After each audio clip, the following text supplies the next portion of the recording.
But if we are in a culture where liberty is controlled, you can't think of killing me.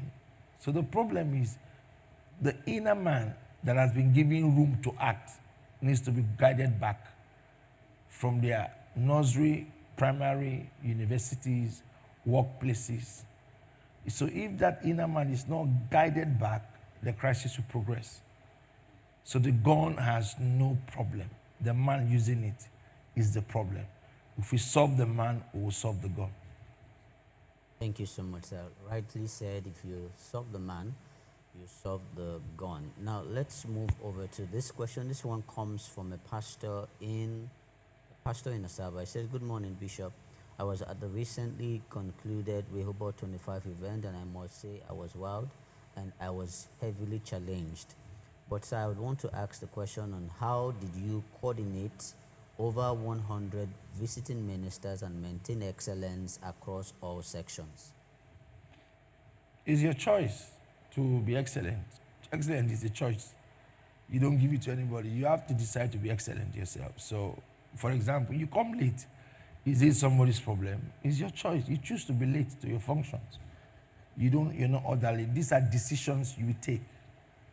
So excellence is a choice you make for yourself and fight to do things the way they are supposed to be done. Don't just do things. I've always said to everybody who is privileged, but don't just do anything. Just do it the way it's supposed to be done. I have to be in a function for 7, be there for 6:30 and sit down and wait for time.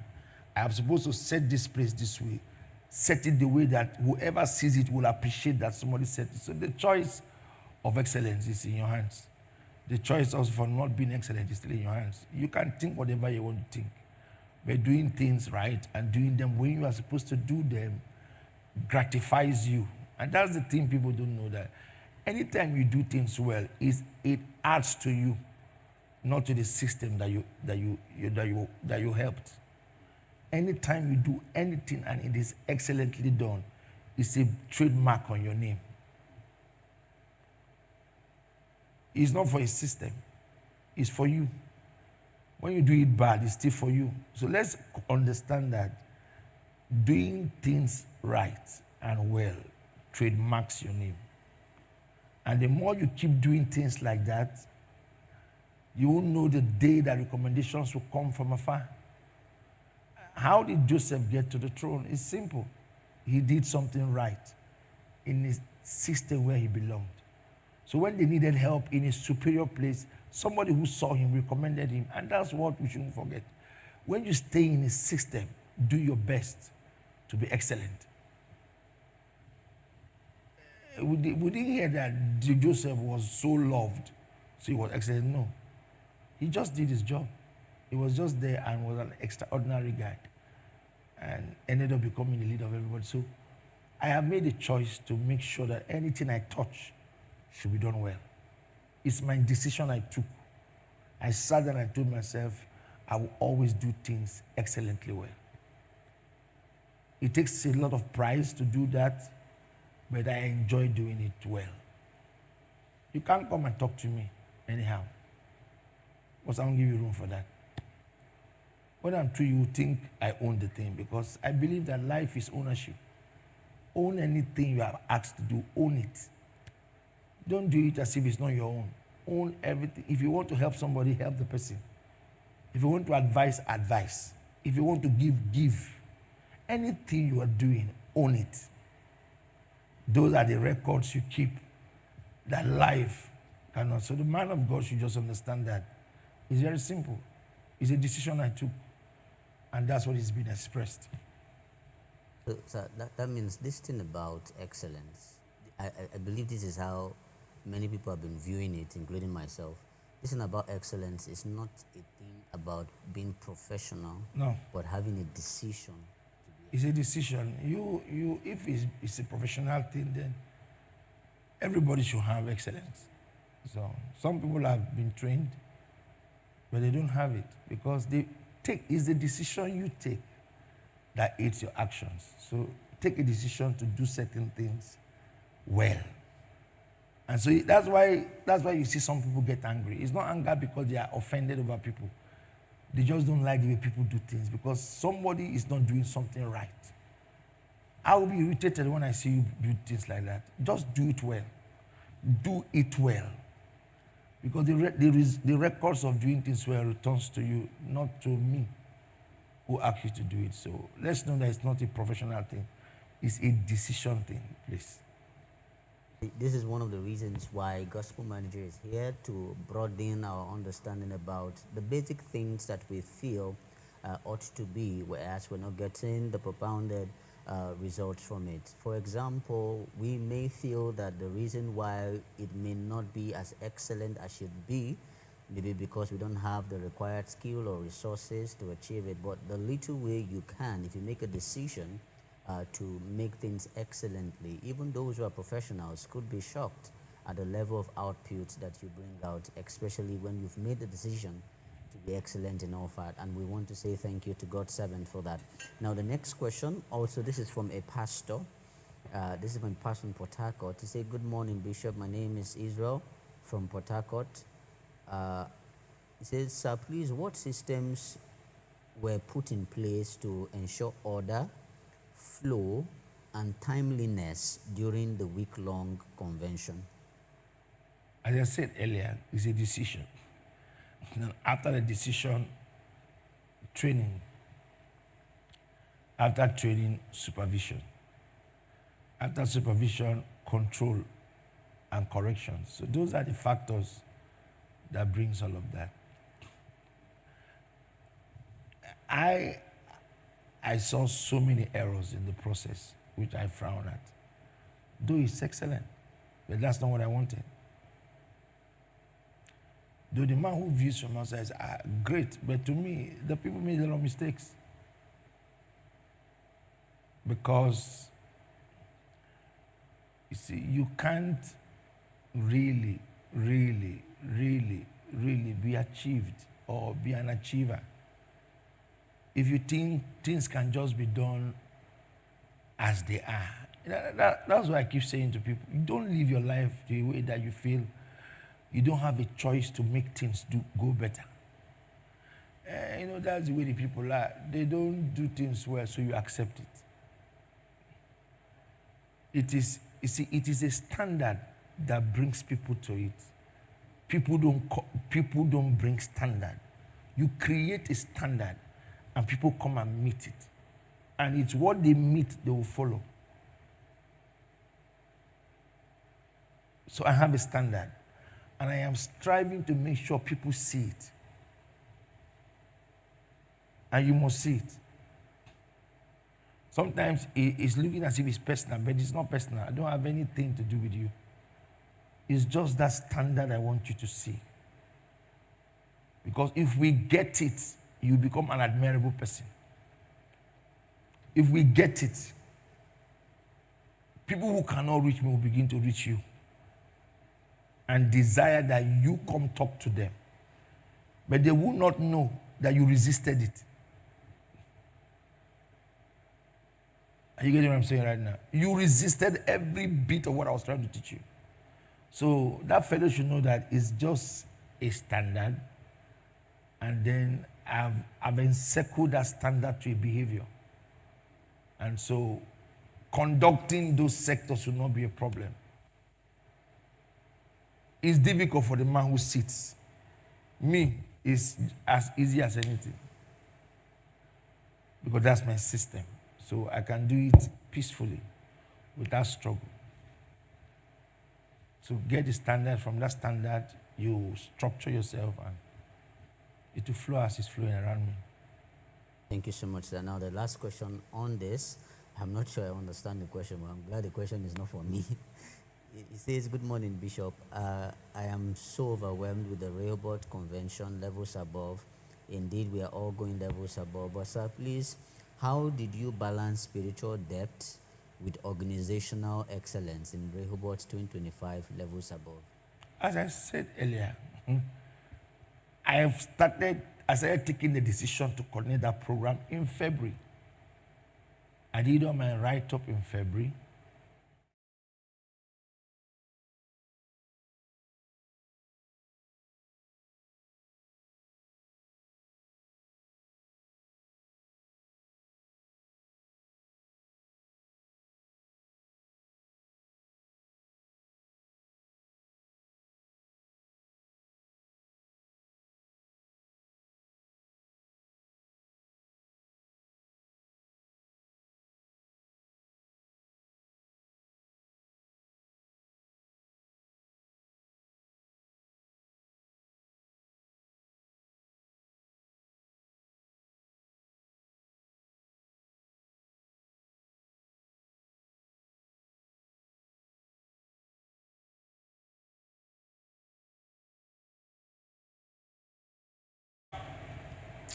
Hello, everyone, and welcome to another exciting episode of Gospel Manager. I trust you had a very wonderful weekend, like we did here in the Honor World International, with an exceptional service yesterday, very thought-provoking and very, very enlightening.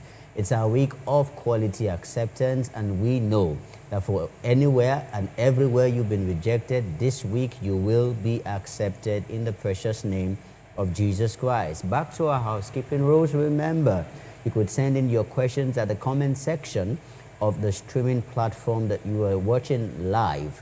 And if you are offline and you get to see this video whilst we are already offline, please, you could also put in your questions at the comment section. We'll get to see them. My team and I will collate them and share them in subsequent episodes.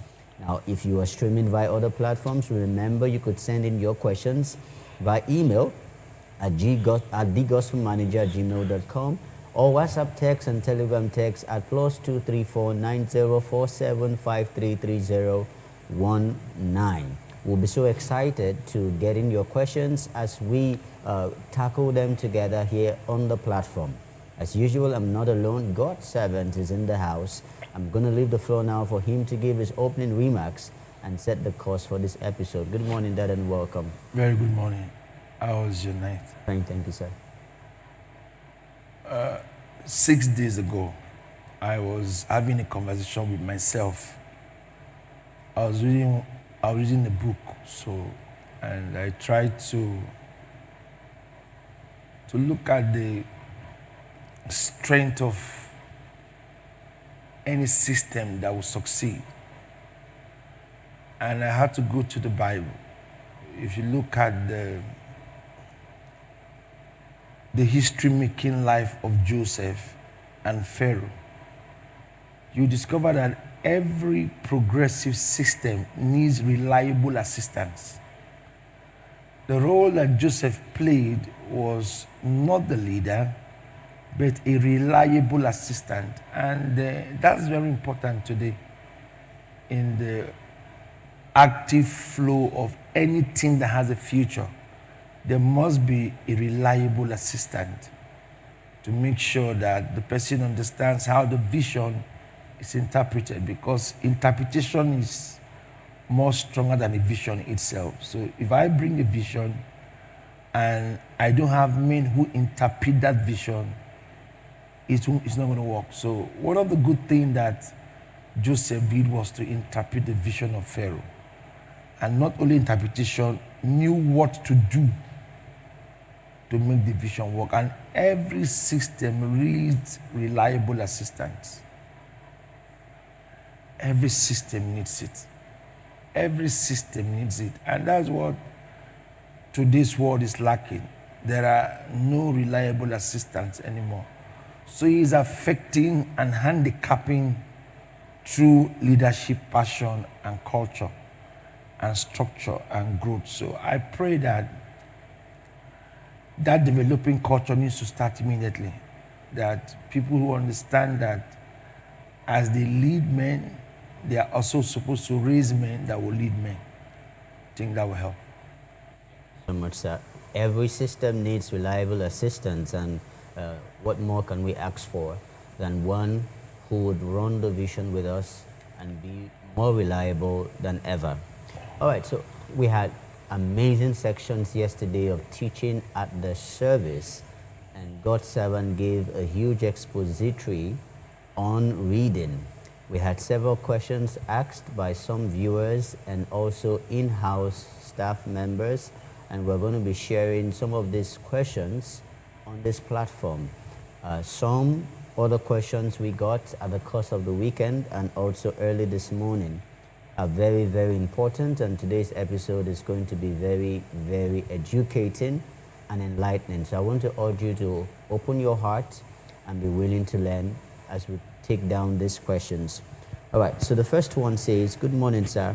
I listened to the sermon yesterday, and one of the scriptural reference that was quoted was Hosea 4 verse 6, which says, 'My people perish for lack of knowledge.'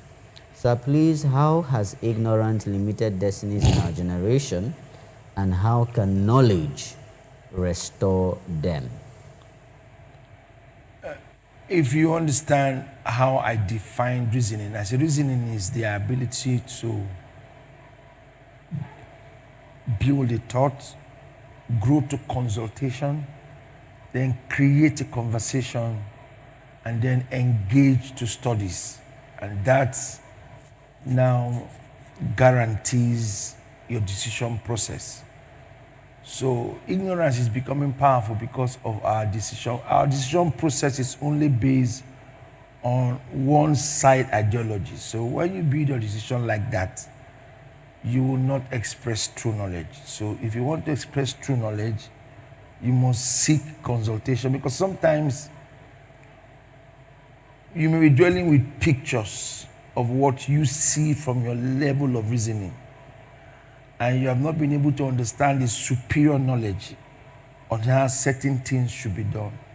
So because you are not consulting a superior knowledge, you reason from the grounds of your thoughts, feelings, training, everything. And this level of reasoning is not enough.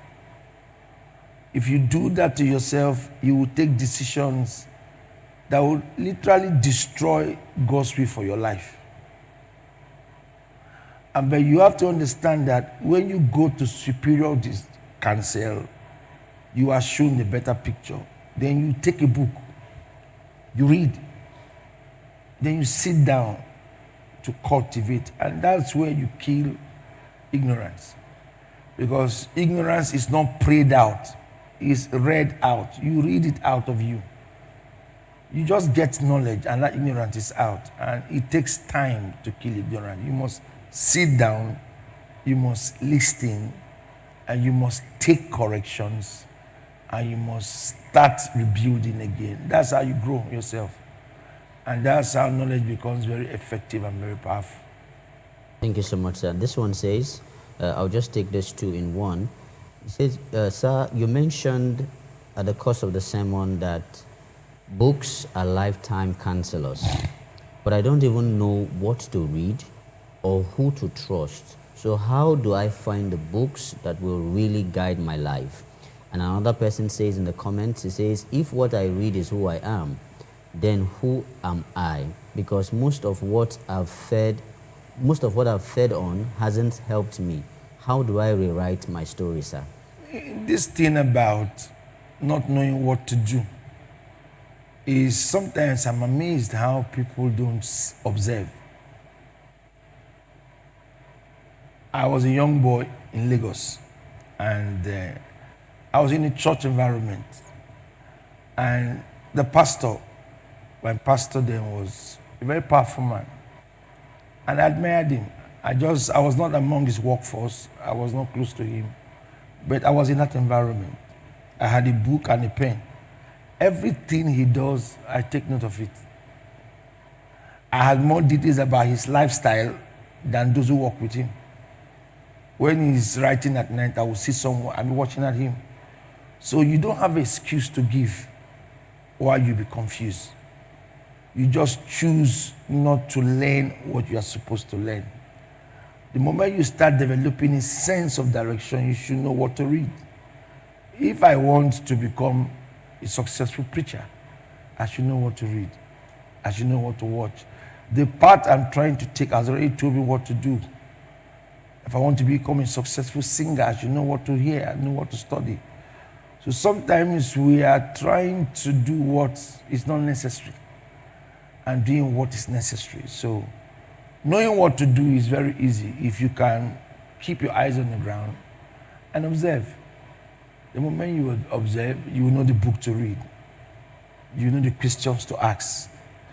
Because those are the things that brings you to a place where you have to ask questions. You have to learn. You are not defensive to yourself, but rather you are open to corrections, to rebuke, to instructions. And all of these things is what grows a man's life. While I was sitting with Pastor Matthew and Pastor Abi, I asked them. This is me asking my guest pastors, what do you think I have to correct? Correct the work.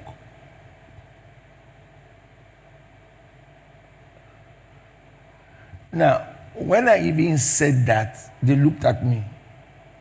But when I said it, correct the work, I told Pastor Chudime also, what can you correct? The last time you came and now, what are the things you think I should stop, I should increase? I was open to ask those questions. And then they were also open because life wants to see you open. Then you'll be advised.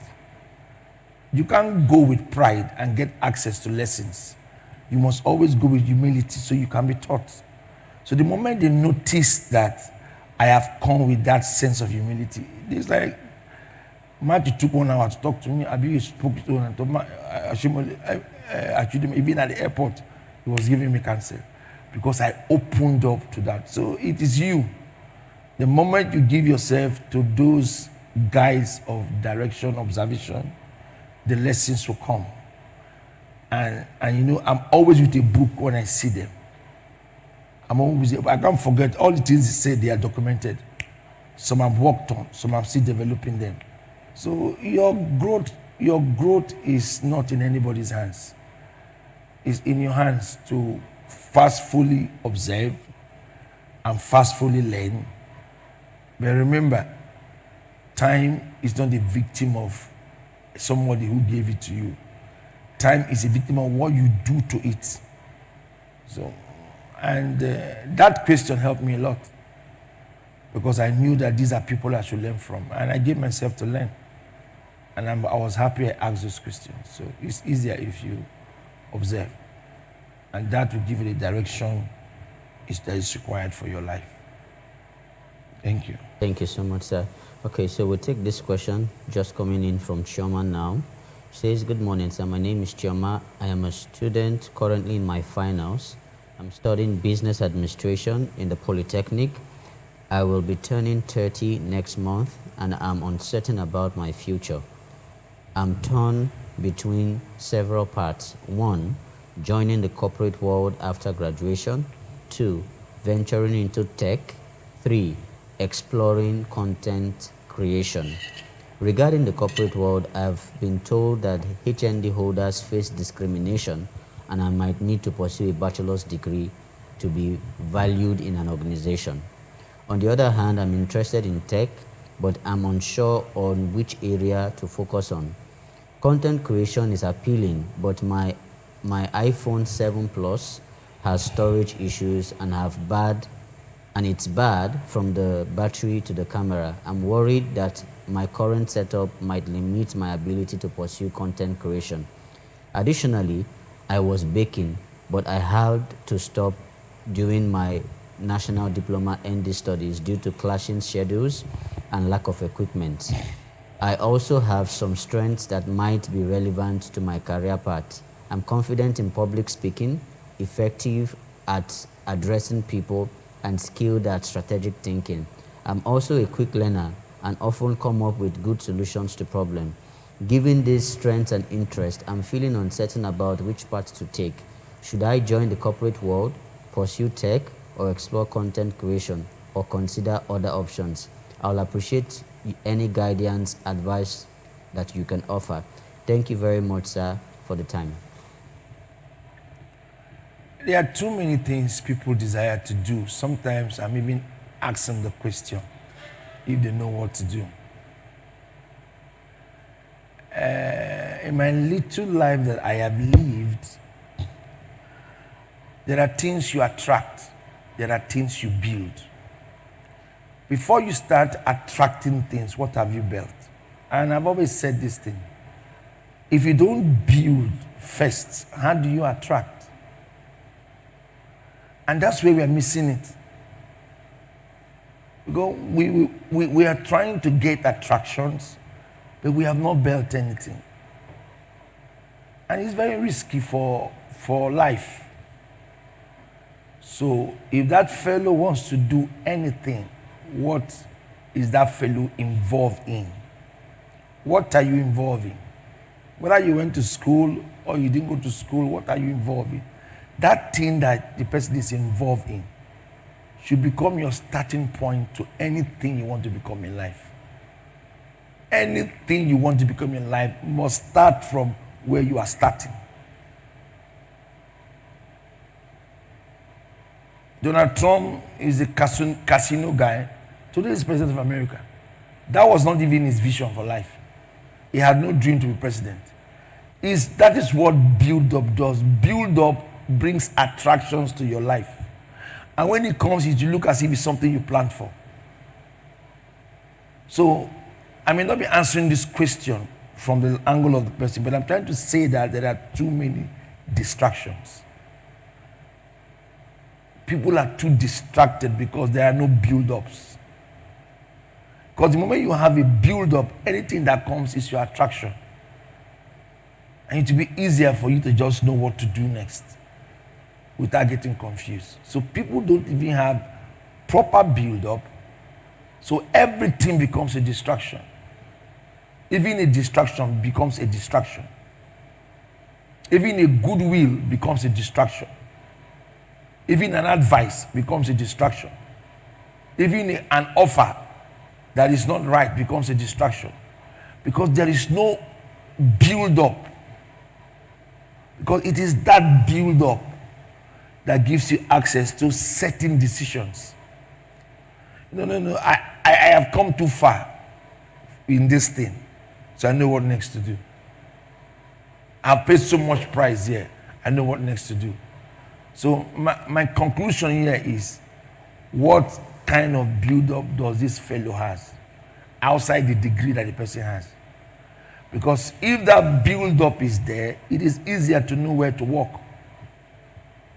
You don't start knowing where to walk when you are through with school. You know where to walk when you even started school. There are no coincidences in life. The only coincidence in life, I just believe, is when you die. You cannot really tell where you will die. That's the only coincidence I feel in life. We can predict when people are born, sometimes sense when they will die, but we cannot really give the time. And that is what the coincidence is all about life. But you can, in certain way, do certain things, and you can know. You just know what to do. And that's why the mistake level is high. Because there are no build-ups. Because you don't have a build-up, everything is a distraction to you. Everything. Because if you have a build-up, you always have directions. You just know. So I believe the fellow should first of all go back to the person's build-up, even before school. Then now that school has come in and the person is through, you cannot give the person a proper direction on what to do with life. And that's why even when prophetic decisions comes into our lives, we are confused. But there's no build-up. Because the moment the build-up comes, is to if there's a build-up, that prophetic consultation just comes to solidify what God is already doing with your life. So the fellow just needs to look from the foundation and trade with the future. But the distraction is so high. Today's distraction looks so real, but it's fake. Today's distraction looks portable, but it's not real. So we must build from what we have to build from. And starting from God's will, starting from strict directions, and then the future is awaiting you. Just imagine Joseph not having that dream in Genesis 37. Just paint the picture. He didn't have that dream. In verse 5 and verse 9. And then by 39, all those crises played themselves. His brothers sold him out. Potiphar's wife became a problem, and he was pushed to prison. He was there at 39, 40. Just imagine if that guy did not have that build-up, what those crises would have done to his life. Can you just imagine if Joseph did not have that dream, and he had the problem of his brothers trying to kill him, Potiphar's wife trying to accuse him, sold as a slave. All those were difficult parts in the young man's life. But he knew that he had a build-up. So when he now heard in Genesis 41 that Pharaoh is asked to see him, he knew deep down in his spirit that that was a dream about to play itself. But there's no way you can tell me Joseph didn't know. The Bible didn't say, but he knew. He said the Lord will answer you. But he knew, because when he got there and interpreted the dream, he told Pharaoh, this is how to go about it. He knew. He was patterned, programmed, ready for that season. The guy knew. As young as he was, he knew. He was 30. He just knew the answer. He knew that was his dream when he was 17. Explaining himself. He knew he was not making a mistake. So we need to have proper build-up. Then decision making will be spontaneous and will be very accurate, and will also be at the will of God for our lives. And this will help even those who didn't ask this question. God bless you. Thank you so much, sir. But before I ask this next question, I'd want you to challenge and correct the perspective that she mentioned in her question, that someone told her that those who have HNDs working in a company will be superior to those who have BScs. I know you've told us about that in, I think, the first season of Gospel Manager. It's not not your degree, but you yourself. So I want you to also correct that. I've corrected it. It's your build-up. Why will you come and tell me because I don't have this, I won't have that? It's your build-up. It's the way you are built. You can't tell me that. Me, you cannot do that to me. Okay, I agree that you have a degree in anything. So let's have a conversation. Abi, you have a degree, Abi. Okay, let's talk now. Let questions be thrown at us and let's answer it. Let's see who is limited. Is it not you are HND, you are PhD, Abi? Let them throw questions to us, let's answer it. Or let us be given something to do, a week time to return back and see who is more smarter. So to me, those things people do, I don't pay attention to it. Quality is in competence. Quality is in your competence. What you can produce. What you can produce defines who you are. So if you are not producing anything, to me, you didn't go to school. As I keep saying, if I come to a situation and I see you act anyhow, you didn't go to school. Because education is exposure. And education is training. It's training. No matter what you feel, education is training. So when you belittle that training, you didn't go to school. You are like the man who is in the village tapping palm wine or cutting grass. As long as I'm concerned, no matter the degrees you have. If you're impute, okay, for example, you are working in a place. This is a degree holder, BSc, first class in marketing. Watch me. Oh. And then you have somebody who has not been trained for marketing, and they send you and the person to the market to go and market the product. The person who didn't go to school sold 10 pieces. You did not sell anything. Who went to school? One who sold 10 pieces. The Costeris guy and those who went to school now. My uncle who went to school now, the Costeris guy and the others who went to school. This is Costeris. Definitely. Who is in his pay list? Those who went to school. Thank you. Why? Life is teaching you that you are your problem, not people. You are your problem, not people. It's everything about you is you. Is you. Upgrade is the choice. Upgrade yourself is your choice. Confidence is your choice. Knowledge is your choice. Nobody can take that from you. So the idea of degrading schools and upgrading schools is for those who are not smart. But if you're smart, I know. What you need is opportunity. That's all. And you can succeed anywhere. Throw me anywhere now and come back in 1 month and look at me. Just take me and put me somewhere people say it's not working. And in 1 month time, come back and see what happened to that place. Just try it. It's simple. is you. The market is looking for producers, not carriers of certificates. Go to the marketplace and produce. People will come after you because you produce, not because you went to school. They will later ask when they see your result. And whatever you tell them, because you're making result, it doesn't care. They don't care about it.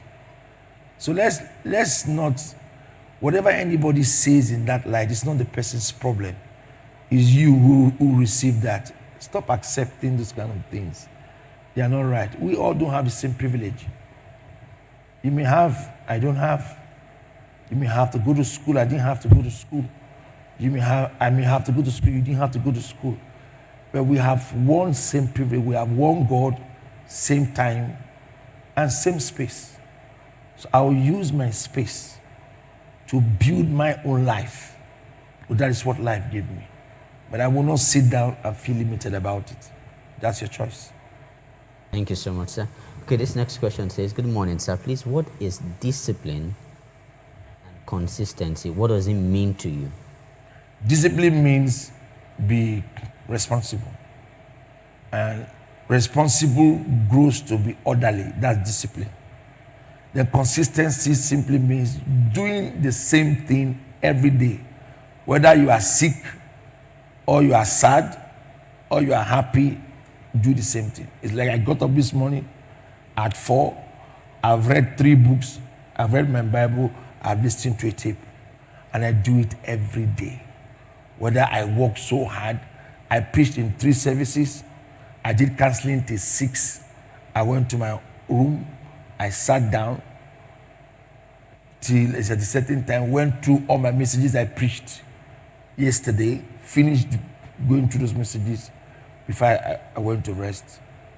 Then got up this morning again, didn't remember, and continued those messages again this morning before I came here. It's nothing just appears. Everything is worked at. So you discipline yourself to keep doing the same thing, whether you see result or you don't see result, but you believe in the cause. Just keep going to do it every day. And one day, that will bear the fruits you desire.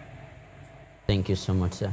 All right, now we'll go to ministry, and we have some pastors who have sent in some questions at the course of the weekend, and we would like to share them in this segment now. And this one is from Pastor Isaiah. He says, good morning, Bishop, sir.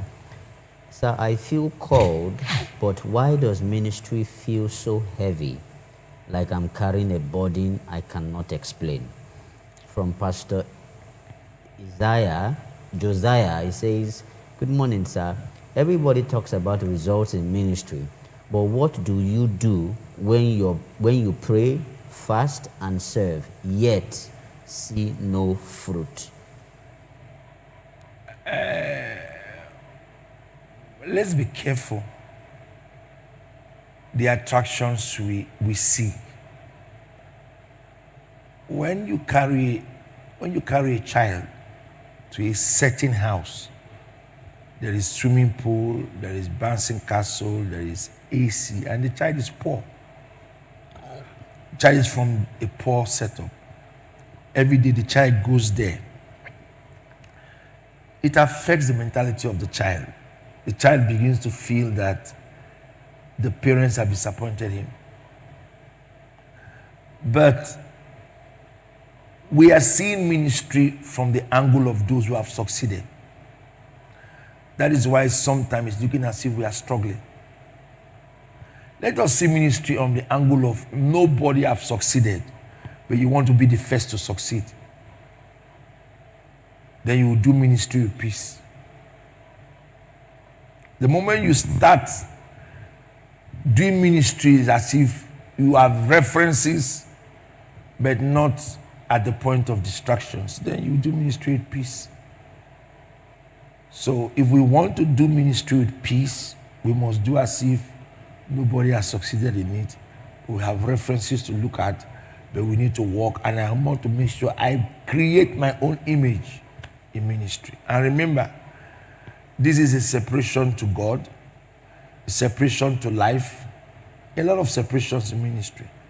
And then you are modeling people and walking with the voice of God. So it takes a lot to do that. So I want to just encourage anyone in that situation that you should pay attention to what God told you more and admire what others have achieved, but believe that God is going to grow what you have. And in no distant time, success will surely come. Thank you, sir. Now, this one says, sir, please, how do I know if I'm truly sent or if I'm just running in circles with my own zeal?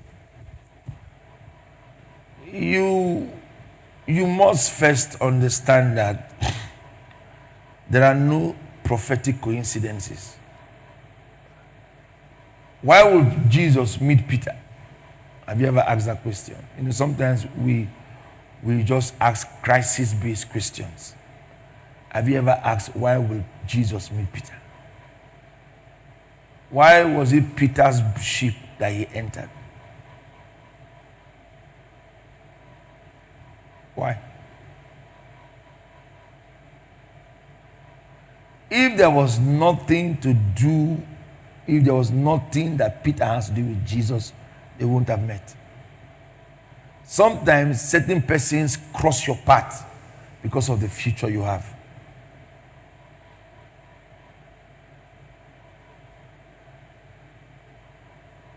And you may lose that future because you feel it's for certain reasons why you people met. Peter would have said Jesus met him because he was struggling. Of course, that's why. That's the first encounter. He was not doing well with life. And Jesus met him and asked him, oh yeah, take the ship back, let's go for fishing. He caught many fishes. He became the richest man in the sea. But Jesus now said, drop this and follow me. So the essence of that meeting, all that preaching, all that feasting was for Peter to preach the gospel.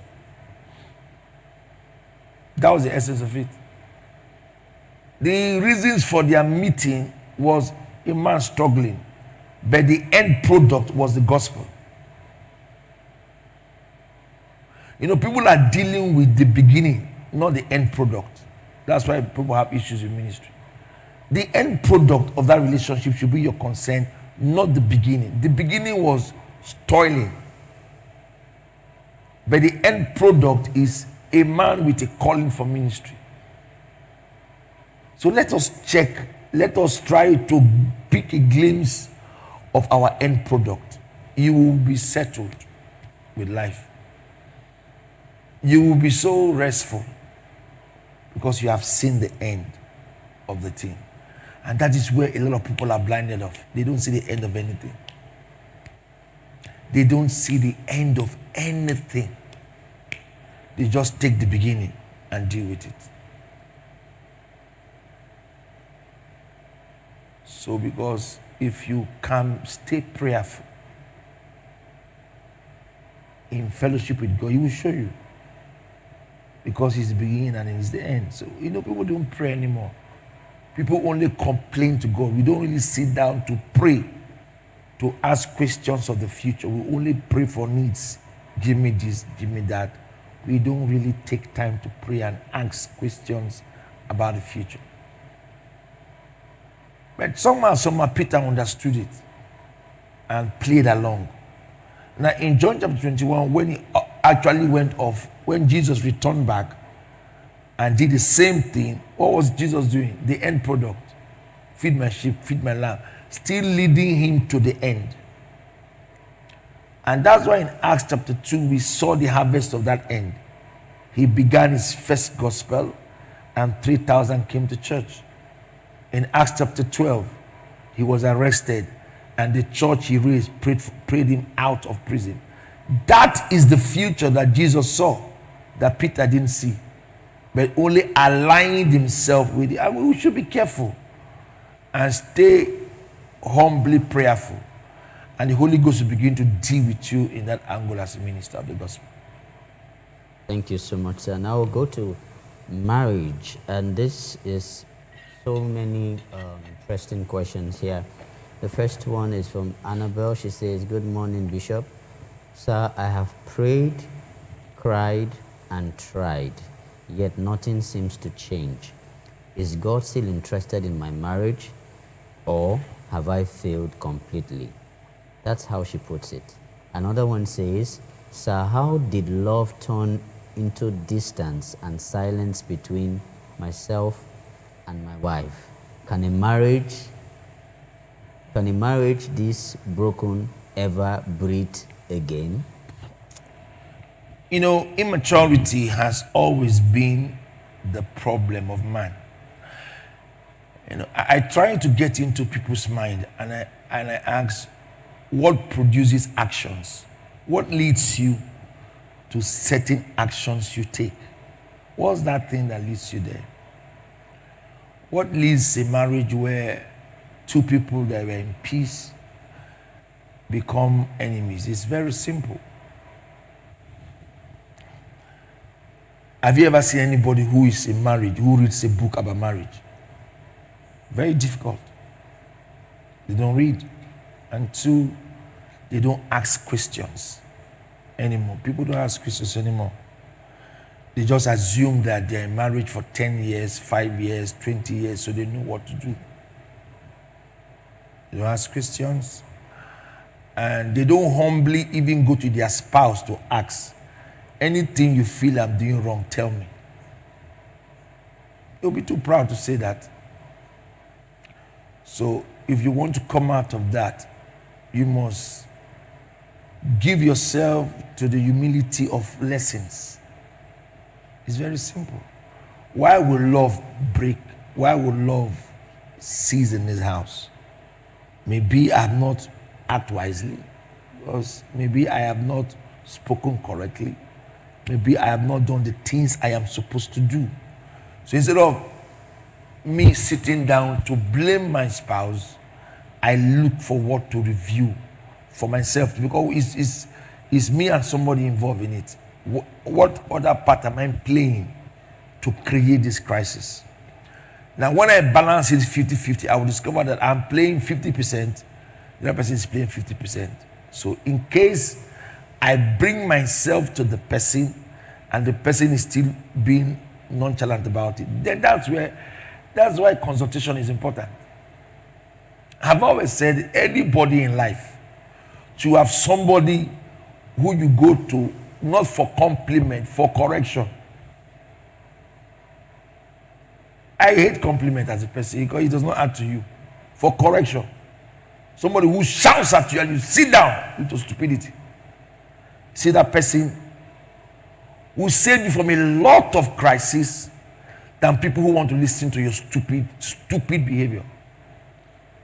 Because at that time in that marriage, what they need is a counselor. And you know, a counselor will put you to a place where you see reasons to be right. That's a counselor for you. So we need that in our homes. A man of God had issues with his son. He's my friend.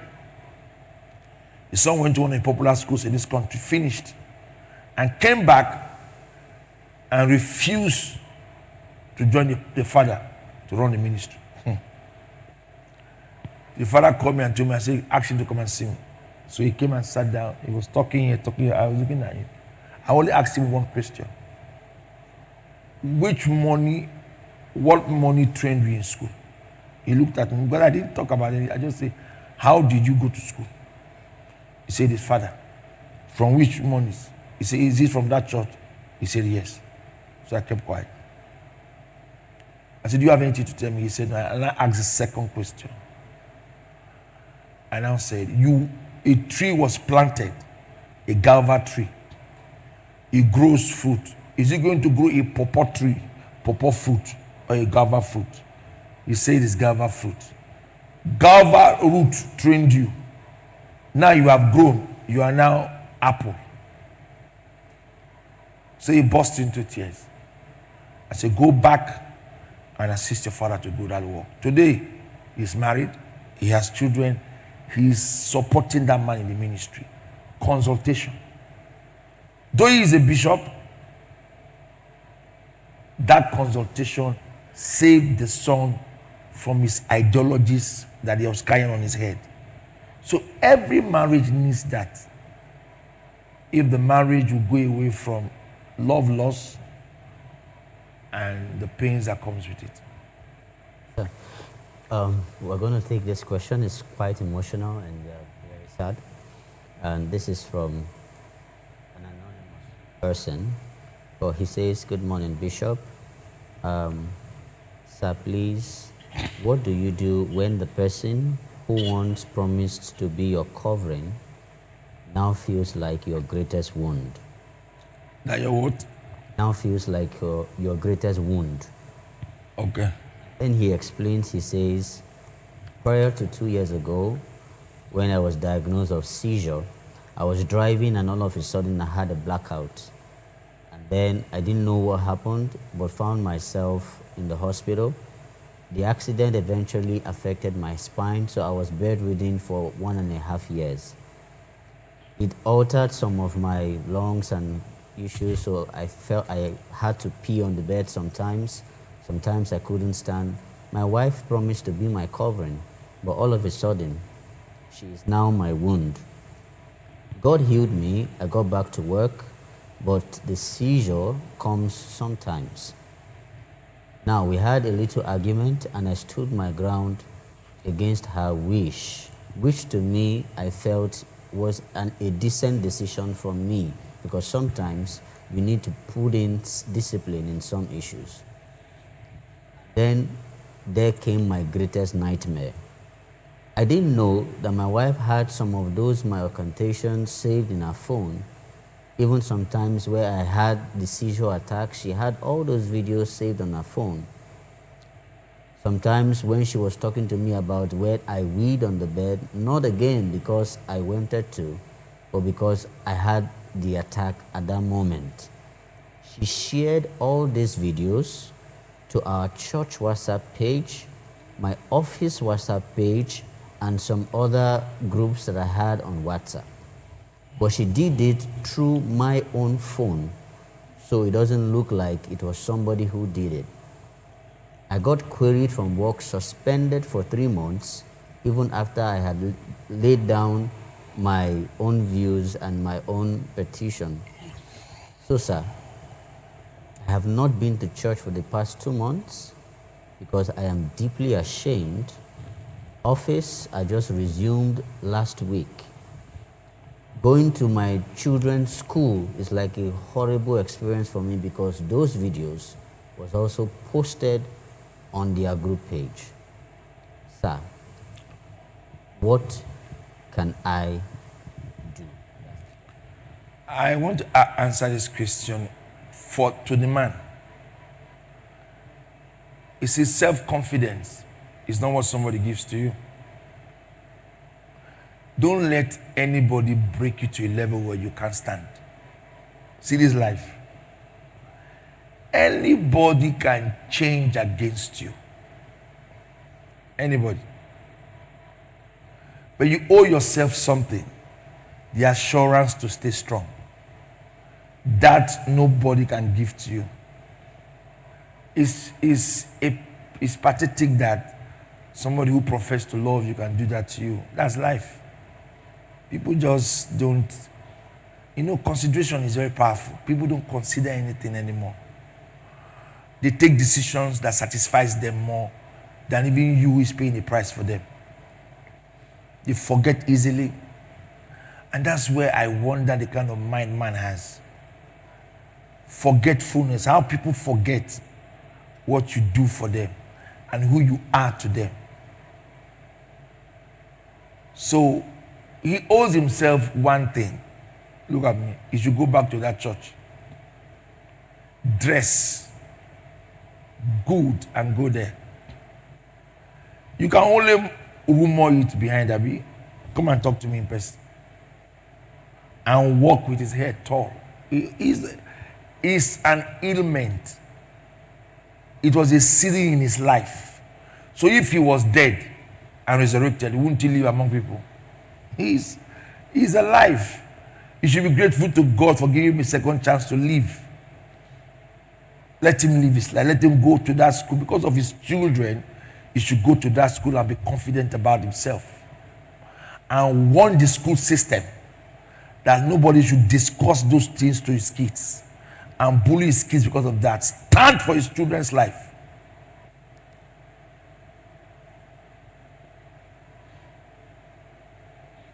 Then stand for himself. Then to prove to that woman that she can't break him. The choice of pain is what you accept. Nobody will give you pain. You can't give me pain, I will accept it. So when you take somebody's action and turn it to your pain, it's your decision now. So if the person has a target to do in your life, you have accepted. This person say, I will frustrate you. So you accept the frustration. No, you won't frustrate me. Whatever is wrong with you is for you. Don't bring it to me. I won't fight you, but I won't accept it. So the person decides to ruin your life, you will accept it. Say, well, I can't go there again because of what somebody said about me. No, I will go there. Me, I will go there. I will enter there, laugh, come out. Because this is the only life I have. So if that is where my dream is, that everything about his life is tied to that place, he will not go because somebody sent a video of his nakedness or he's peeing on the bed. Today, nakedness, is it important anymore? People naked by will now. So it's not a problem. Let him just get the confidence, go to do his thing. And you see, when the person who wishes you fall sees you start, will be shocked, kind of being you are. So it's not a problem. Let him pick up those pictures and move on quietly with it. But let him not run away from the church. Go back to that same church. Go back to your workplace. Go back to your children's place of work. I've always said those who quit will not succeed in life. If you ever quit because of pressure, you won't succeed in life. Because there is no comfort zone anywhere. Don't run away from anybody. Run away. Why? No. Somebody did it to me in the church I was passing. He was like a lion against me. I said, I won't live here. You the one that will live. I have a destiny here. You don't have. And sometimes we are destiny men in a place being attacked by men and we don't know that we're being attacked. So that man's destiny is being attacked, not the wife. Maybe that is office, there's a future. Maybe that church has a future. And then that thing is just playing itself to take him away from the work, take him away from the church. Then it now goes to another place where there is no scandal and go and start a small thing and go and start a new church. But one day that video can be taken there after a few years and you still be the same story. So why not stand and overcome that story? That it means nothing to you. And then you live a good life and keep going. Thank you so much, sir. That's so much words of courage for you and the encouragement. Like God's servant that said, take a stand. Bear the consequences. The same people who would talk against you, when you begin to succeed again, they will rally around you.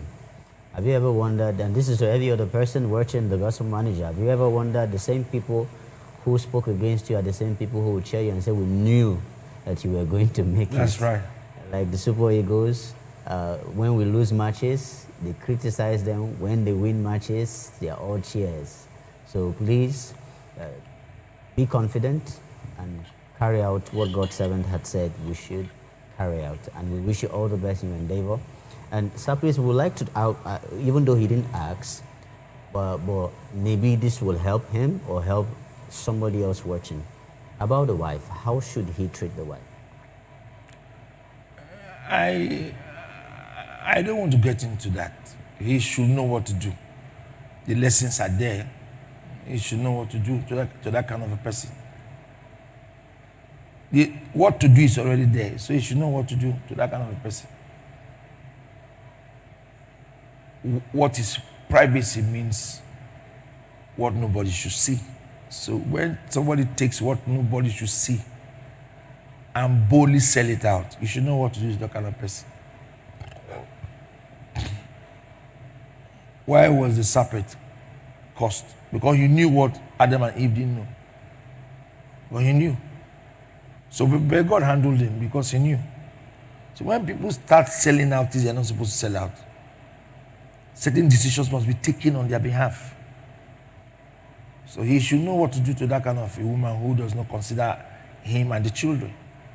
Because sometimes marriage is not for you alone, it's for people. You don't take decision and just only yourself. What kind of a life is that? Then when you die, people will come and bury you. Okay, bury yourself now when you die. So as long as people will bury you, whenever you're taking decisions, consider people. When you die, we will not gather, hold a meeting to bury you. But when you are alive, you take decisions, you don't consider anybody. That's the wrong way of life. Because the day you go, we will all gather to bury you. Why are you taking decisions and don't consider anybody? And this is a lesson to everybody. Why do you sit down and take a decision for yourself alone? But when you die, we will all gather around you and bury you. So as she be, prepare for burial. Carry you, put you on the ground. Why didn't you get up and do all of that for yourself?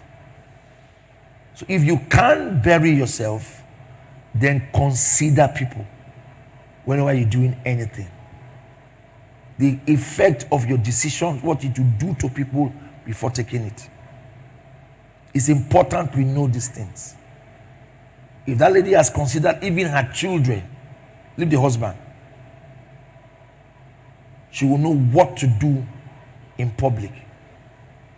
She thought she has damaged that man's life. She's also damaging her children's life for doing that to the man, to their father. So he already knows what to do. So let him do it. Thank you so much, sir. This one says, good morning, sir. Sir, please, how can we rebuild trust between leadership and staff so that everyone feels valued and not constantly judged? And the person also said, sorry, sir, you also said you don't ask questions. He said married people often give advice based on their experiences, but do you agree that such advice can sometimes be misleading since no two marriages are alike? And that's why the Bible is our prime guide. So if, of course, I can teach you by the experience of what I experience. But I'm very careful with that too, because I know the Bible is my guide. So I try to go through scriptures to reason with it. So the Bible is your guide. My experience should not be your guide. The Bible should be your guide. So take from the Bible. But if my experiences too can help you, why not learn from my experiences and get better? For the office culture, you see, a working environment, the ideology to work has to change. People go to work for different reasons. And it's that different reasons that is the problem. The essence of work is work. There is nothing more outside that. The essence of work is work. When you have a mentality that my assignment is to go to work and do my job, it settles a lot of things in your life. When I was a pastor, my assignment was to pastor a church. So when I heard certain things said about me, it wasn't a problem. My assignment is here. So I paid my assignment to my job, that I became very prosperous in it. So when you go to work, your assignment should be work. Any relationship that because the office creates a pattern. Whatever the office provides for you, take it.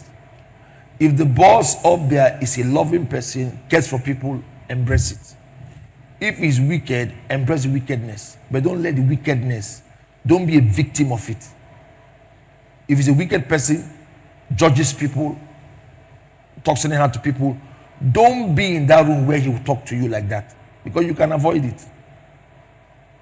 If he loves people, why not? Enjoy the love. Enjoy the appearance of good things in the place. But if he's a kind of a person, the work system is a kind, but that is a place of work, then avoid anything that will give you a problem. You say, don't come late, don't come late. Don't do this, don't do it. Don't do this as long as something is told for you not to do. Because the problem is, people want to do what they want, not what they are asked to do. Just avoid anything they didn't ask you to do. So if they are trap set, you will not have a problem with that. I worked somewhere, did everything to go against me. They couldn't. The man now asked me, don't you have a problem? I said, I don't have. Why are you not making mistakes? So when somebody asks, why are you not making mistakes? Is that correct? I was asked, why are you not making mistakes? I said, because the laws are written in a book. Laws are written, they say these are 12 laws in a place. Thou shalt not. Am I blind? Can't I see? Thou shalt not. It's there. So as long as it's a law, it's not only me the law is binding, it's binding to more than 10 persons. And they're not doing it to go against me. It's a law. I will obey it. It's a law guiding a system. I will obey it. And I will never be a victim of that law. For example, I went to Otta, and I saw my father. His workers were there, more than 20 of them. But they are sitting very far from the altar. I said, how? He carries his Bible and the wife. I said, this is wonderful. I came back. His actions taught me. So when I go to his place, I tell everybody, you go with me now. Go far. I hold my Bible. Because that is what the man does to his father. So I learned it. I started doing it to him. If I go there, I only enter there with my wife. No other person. If I go there, I enter to see him alone. And that's what he does. So when there are guides in a work system, just follow the guides. Don't go and be teaching people what you know. Follow the guide, and if they seek your opinion, give it. That's how to have peace anywhere you are. I was living in a house in Ibuzo many years ago as a bachelor. They are from Anglican church, Anglican members. You know that family. They gave me one room to live there. And I saw, they didn't give me because I was like their pastor. But I studied the man's behavior and the woman's behavior. So I knew the things I should not do and know the things I should do. Till today, even when I was marrying my wife went to stay in that house. Just behaved because I told her this is how to behave there. It's simple. Any crisis man has is the man's problem. The office is for work. So if the man becomes a loving boss, working environment, fine. If the man is not and is wicked, even a witch doctor has workers. Why is he not killing them? So it's your choice to obey the laws in the system and never become a problem to laws that you're supposed to obey. You want to challenge it, you want to fight it, you want to go against, and these are the issues that create those crises. Because if a juju priest has a wife and children and workers and is not killing them, so why is he not killing them? Because they are abiding by his laws. He will always keep them safe. The lion does not eat his corpse because he has children. But every other animal is a prey. Because that's how life was made. It's when you start going against laws that you begin to have problems. Even a wicked man will have peace with you if you obey the laws he keeps around your life. So it's as simple as that. Hostility in a workplace is provoked by a person. Note that. Hostility in a work is provoked by an individual. As long as the law is not binding only you, if it's only you, then that's wickedness. If it's only you, the law is binding for. It's only you, they say dress like this, talk like this, then that's wickedness. But if the law is binding everybody in a place and you are against it, you are looking for trouble. You know what I'm saying? You are looking for trouble. But if it is for everybody, why are you fighting it? You are here to work, make impact, change the system, keep a legacy for yourself. Story that will be told that some years to come, they will tell your story till that office, as long as he exists on the earth. Will you forget my story where I served? Will you forget it? Did anybody go through crisis that I went through in that church? And anybody go through it? I went through more crisis than everybody. But will you tell my story there? Will you call that church? I don't call my name. I knew what to do. So it's you. It's not the office does not have a problem. Anywhere in the world you walk, there are guidelines. Follow it. And you will be progressful in a place. Thank you so much. So we'll take the last question for this episode. It says, "Good morning, sir. Sir, please, I am really tired of how people treat me and my business. Sometimes I feel like going crazy because of the multitude and attitude of people you become close to. Now, between the space of 1 year, I have visited the police station 5 times because of my staff stealing from my business. 2 months ago, a staff I employed stole my jewelry worth over 7 million and ran away. This year alone, I have lost over 45 million from my business because of people I trusted and employed to run my business. I just closed one of my branch office because the manager ran away with 12 million naira gold. Please, sir, I'm so confused and I'm thinking of closing all my businesses to run it from home. I am emotionally down. I came back from the hospital last night. Please, sir, help me because I have given up on people. Even my own family steal from me. The painful thing is that I give this staff a good life and free accommodations to stay and do their work, but what I get in return is disaster." You know, we cannot change man, but you can protect your business. I can't tell her what man will do next, because sometimes I look at people and I ask why. Man is not satisfied. Man always needs more. And that's the reason why there are these problems playing themselves. She needs to protect her business. And the world we live in today has built the mechanisms for protection. So let her start. She shouldn't close down the business. If she closes down, she has failed. She should learn the lessons of the thefts and build security measures around her business spots. The only way to do that is to make sure you have protective cameras everywhere and reduce access of people who have strange access to the accounts that you use. Build a central account where money goes to one spot. Then cameratize every location that our businesses are, and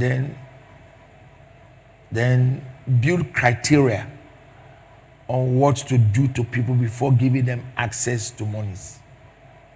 Because self-discipline may be bodily received, but mentally poor.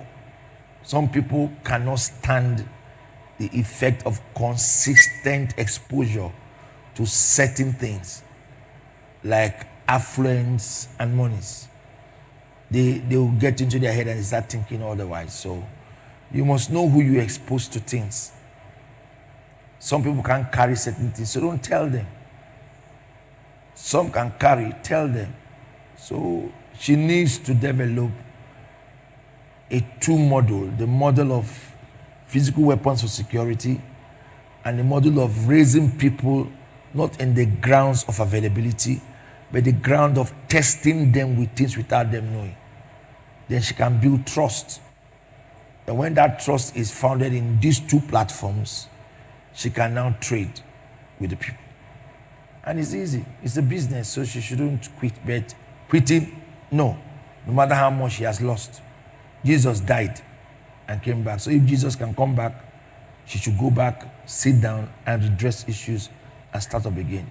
Quitting means she's not supposed to do that business. Thank you so much, sir. Now, sadly, we have so many questions still, but keep your questions coming, because the good news is on Friday at 7 a.m., we will continue with those questions and also taking live questions on Friday.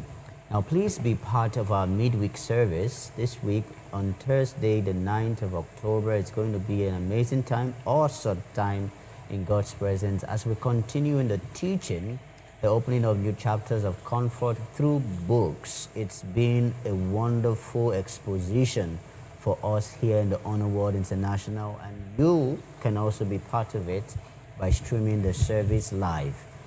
For the last sermon was one of God's servants' materials, the Master's Kingdom Principles for Glory. And in the next service, which is this midweek service, is going to be another material. Be part of that service so you could be part of that exposition. Now note, the word of God comes raw. It comes tough to break down the evil ideologies that we have developed, especially from the social media. So let God's word filter those thoughts and impute in you heaven's wisdom to run a profitable life. The time is 4:30 p.m.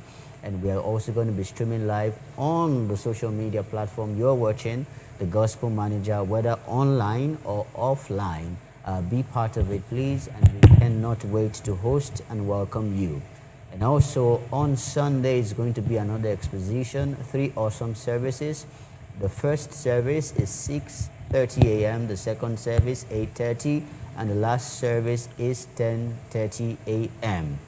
Just as we enjoy the Gospel Manager, next week Friday is going to be another awesome time because the professionals will be back. So be part of it on YouTube at Maxwell Golden Egbe. 8 p.m. is the time, streaming live. I'll leave the floor now for God's servant to give his concluding remarks, and I will be right back. Lest every man who lives make life adoption. The same way we go and adopt children, let's adopt lives that are worthful into our lives. And I want to change the narrative. Let's stop keeping relationships. Let's start building adoptions. Let's adopt people to our lives who have the strength, capacity, creativity, direction to aid us. See, this level of adoption will build a certain space for your life. And that's what we need in life today. Strong adoptions. So when you get to that space, there's one thing in your mind: to learn, to grow, to succeed, to progress. Because there is no other thing in your mind than to learn. And you know, when you are adopted in a certain capacity and strength, you are conscious. And when that consciousness comes, it gives you caution. And when you are cautioned, it gives you choices that will count for your future. And those choices are the patterns that creates itself. And when the pattern creates itself, they become a program. And when they become a program, that is purpose. And when purpose is exalted there, that is people. And when people are definitely being achieved, that's your success. So I want to use this to give everyone a leap for life. Get adopted to someone's life who is strong enough to lead you. Get adopted to someone's life. That's what Joseph enjoyed. What do you think Pharaoh did to Joseph? After interpreting the dream, he gave him a wife to adopt him into the system. He gave him a wife and adopted Joseph into that system. Because he needed that adoption to guide his future. And the moment that adoption took place, Joseph became totally committed to the destiny of Egypt and became the reason why Egypt so prospered as long as he existed. Seek for adoption that connects to your future. Physical paternities are the room for where we were born, but adoptions are the room for where your visions are formed and established. May your week be blessed in Jesus' name.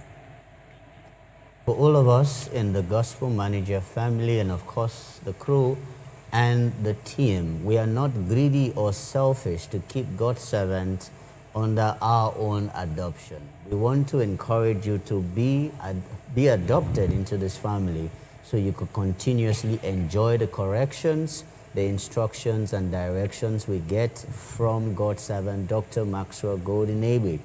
This is why we live free, and because we are exposed to lessons that make us outstanding in all fields. That's why we'll say life is beautiful. You, my friend, can handle it. We'll see you on Friday at 7 a.m. when Gospel Manager returns. Have a blessed week.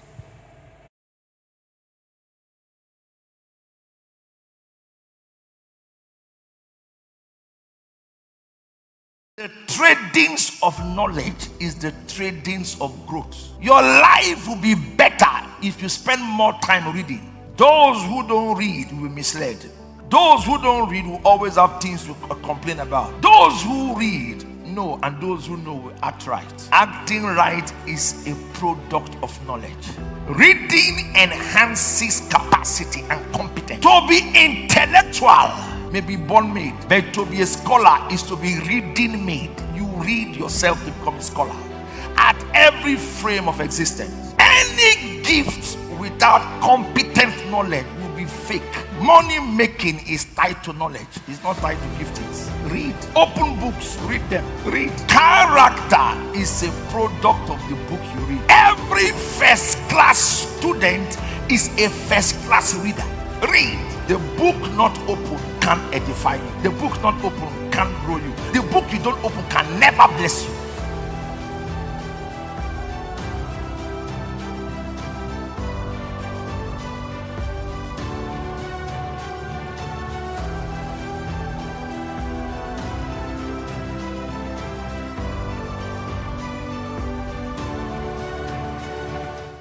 The tradings of knowledge is the tradings of growth. Your life will be better if you spend more time reading. Those who don't read will be misled. Those who don't read will always have things to complain about. Those who read know, and those who know will act right. Acting right is a product of knowledge. Reading enhances capacity and competence. To be intellectual may be born made, but to be a scholar is to be reading made. You read yourself to become a scholar at every frame of existence. Any gift without competent knowledge will be fake. Money making is tied to knowledge, it's not tied to giftings. Read. Open books, read them. Read. Character is a product of the book you read. Every first class student is a first class reader. Read. The book not open can edify you. The book not open can grow you. The book you don't open can never bless you.